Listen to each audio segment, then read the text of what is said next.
Okay, for today's video mga kailong, bali patuturo ko sa inyo ang top dead center nitong ating MIUI 125 or Yamaha MIUI 125. Tinatawag nila itong M3.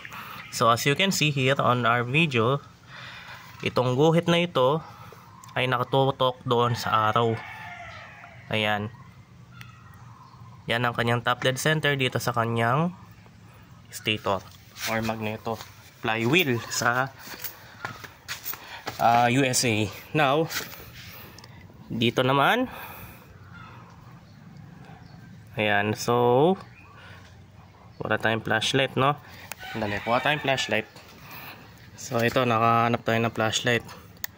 So ayan, dito sa kanyang cam gear, yung arrow na yan, no?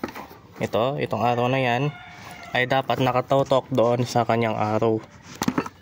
Isang arrow, ito.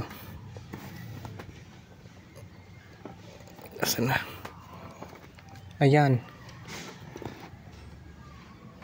Yun. Ito. Yan, dapat nakatutok yan doon.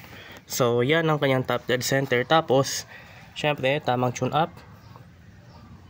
Intake. Yung mga nagtatanong dyan, check nyo na lang ang Yamaha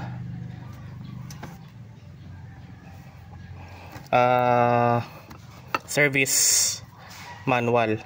So ako, gumagamit ako dito ng 0.02 at 0.03.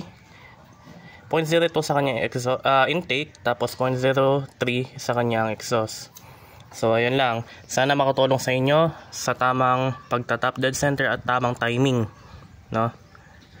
Basta tandaan, ang flywheel ay nakatutok, ang kanyang arrow doon rin, ang kanyang guhit doon sa arrow, at itong dito sa head, ang linya na ito ay nakatutok rin sa arrow doon sa kanyang